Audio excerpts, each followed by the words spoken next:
අපි අධ්‍යයනය කරන්න යන්නේ අලුත් MS Excel package එකකට workbook එකක් ඇතුල් කරන්නේ කොහොමද කියලා. දැන් ඔයාලට පේනවා මේ company profits කියලා දැනටමත් workbook එකක් මේ package එකට ඇතුල් වෙලා තියෙන්නේ. දැන් අපි බලමු ඒකට අලුත් workbook එකක් ඇතුල් කරන්නේ කොහොමද කියලා.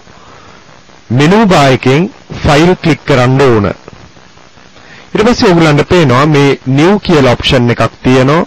මේ new කියන option එක තෝරගන්න ඕන. මේක පහසුවෙන් කරන්න පුළුවන් මේ control සහ n කියන යතුරු එකවර තද කරලා වුණත්. අපි දැන් new කියන option එක click කරමු. new කියන option එක click කරපුවම දිස්වන තිරය තමයි ඔයගොල්ලෝ මේ දකින්නේ. මේකේ general කියලා tab එකක් තියෙනවා. ඒ වගේම spreadsheet solutions කියලා tab එකක් තියෙනවා. අපි මේ general කියන tab එක click කරමු. general කියන tab එක click කරපුවාම ඔයගලන්ට පේනවා මේ workbook කියලා icon එකක් තියෙනවා. මේ workbook කියන icon එක ඔයගොල්ලෝ click කරන්න ඕන. workbook කියන icon එක click කරලා අපි okay button එක click කරොත් අපි බලමු මොකද වෙන්නේ කියලා. මේ book 2 කියලා අලුතෙන් workbook එකක් මේ Excel package එකට ඇතුල් වෙලා තියෙනවා. දැන් අපිට පුළුවන් ඒකට අපේ අවශ්‍ය අලුත් data ඇතුල් කරන්න. අපි උදාහරණයක් විදිහට student name කියලා මෙතන සටහන් කරමු.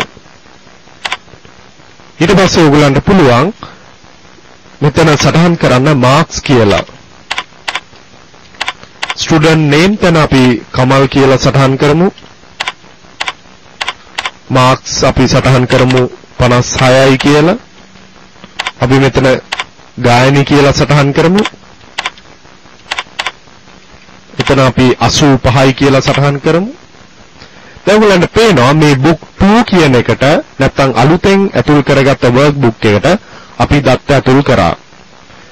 මේ වගේම තමයි අපිට පුළුවන් මේ standard toolbar එකේ තියෙන මේ new කියන icon එක click කරලා වුණත් අලුත් workbook එකක් ඇතුල් කරගන්න. අපි බලමු මේ icon එක click කරලා මොකද වෙන්නේ කියලා. අපි මේ icon එක දැන් click කරනවා. දැන් ඔයගලන්ට පේනවා මේ book 3 කියලා තවත් අලුත් workbook එකක් මේ Excel package එකට ඇතුල් වුණා. ඒවා ඇතුල් වුණ ආකාරය අපිට බලා ගන්න පුළුවන්. අපි මේ book 3 කියන එක minimize කරමු මේ minimize window එකෙන්. ඔයගලන්ට පේනවා මේ book 2 කියන එක සටහන් වෙනවා. අපි ඒක minimize කරොත් ඔයගලන්ට පේනවා මේ company profits කියලා අපි මේක පටන් ගන්නකොටම තිබ්බ workbook එක නැවතත් දිස් වෙනවා.